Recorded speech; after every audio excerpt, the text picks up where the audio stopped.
Hello everyone, Mimikins here. Today I'm going to be looking at piercing builds for the heavy bowgun. I did a video on this a while ago, but it's in desperate need of an update.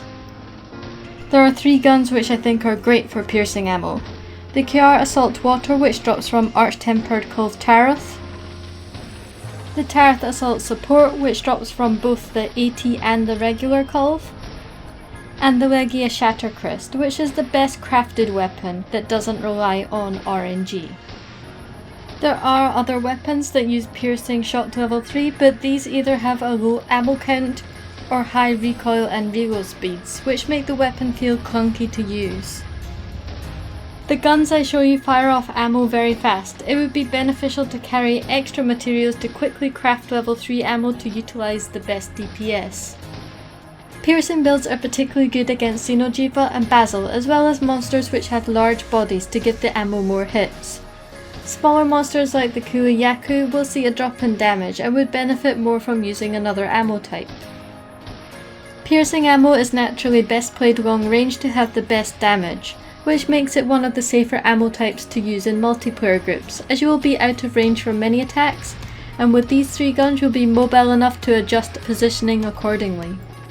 However, if you have a mind's eye ballistics duel or equip 4 pieces of a gear set, you can increase the firing range so you can fire both long and short range. This makes it easier to use for single player and gives you more opportunities to attack. There are actually quite a lot of gear sets which have the mind's eye ballistic trait. Any set which has the Ruthalis mastery can be mixed and matched. As long as you have 4 pieces you will gain the effect. So you can use the Ruthalis set Alpha and Beta, the Wrath Soul set Alpha and Beta, and also the Azure Star-Lord set.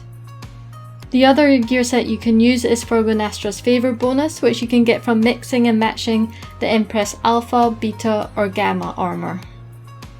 You may also find the skill Guard Up useful for certain monster attacks. I tend to only equip it for beam attacks like Xenojivas or Valhaziks. Gun mods are pretty much the same for any of the 3 guns. I recommend 1 recoil mod for a faster fire rate. A shield is also very nice for extra protection. The 3rd slot I think depends on the playstyle. Shield to reduce stamina loss and chip damage further. Close range up only if you're using mind's eye ballistic and firing at close range. Ranged attack up, but boosting damage from long range. You need to stand about this far away from the monster to get the boost. The Kjarr Assault Water and the Taroth Assault Support are very closely matched. Very similar ammo types, the only real difference is the Support has flaming ammo, whereas the Kjarr has water and dragon ammo. Support has extra defense, affinity and a tier 3 slot, whereas the Kjarr has 15 extra raw damage. Both of these do outperform the best crafted option, which is the legia Shattercryst in both raw and critical rate. So only use the Shattercryst if you don't have either of Culve's weapons. My favourite piercing build utilises the Spareshot effect from the Xeno set, which occasionally doesn't consume a bullet. This not only saves your ammunition but increases DPS as you'll be reloading less. Sometimes the skill will even activate consecutive times in a row. This build requires you to have farmed the arch-tempered Xenojiva. I do swap out some duels depending on what I'm doing. Sometimes I like weakness exploit for extra crit rate on the weak spots, mind's eye if I'm firing close range, and guard up for certain monster attacks like Xenojiva's beam. Here are the damages of the 3 guns using 1 ranged attack up and my usual buffs. Kjarr does a tiny bit more damage but 5% critical hit rate less than the support. Legia's damage isn't drastically less but would benefit from an affinity booster to help keep the crit rate up. Here are some builds that don't require the Xeno Gamma set. They don't have Spareshot, but they do have the added bonus of an extra tier 2 slot. This one does the same damage as before, it just doesn't have Spareshot but gains an extra slot instead. If you've done AT Zora and have a release ammo up duel, you can swap the legs to gain extra Bombardier level 2 skill, which is a nice bonus to barrel bomb damage. Let's look at some budget build options. These are always harder to make because they require some sort of sacrifice, and I have to consider what's best to use with easier to get gear and a limited duel selection.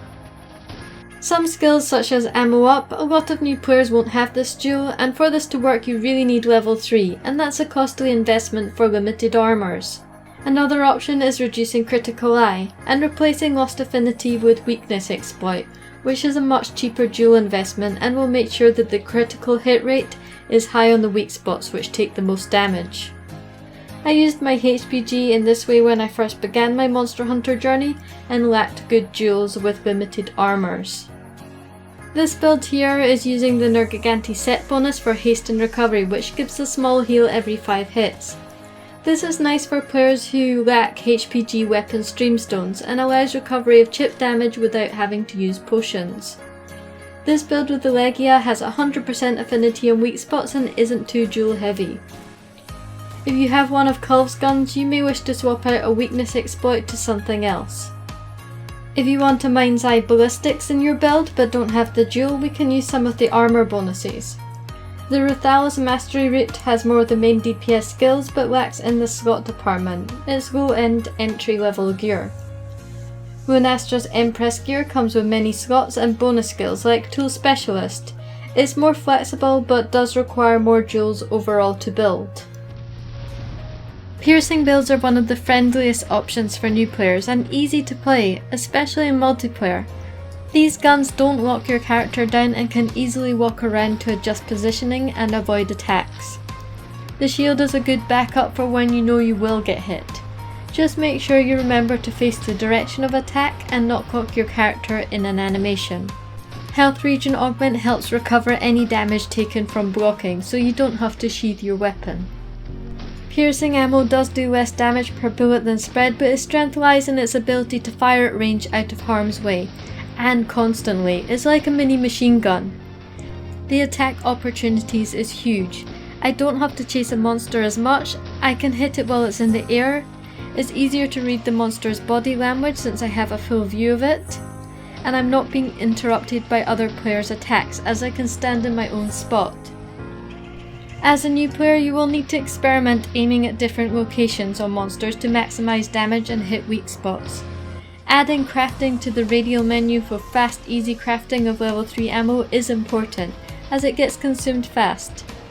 With maximum materials and the natural ammo you carry, it is unlikely you will need to go back to camp to restock. Thanks for watching, please support the channel by liking and subscribing, and I'll see you next time.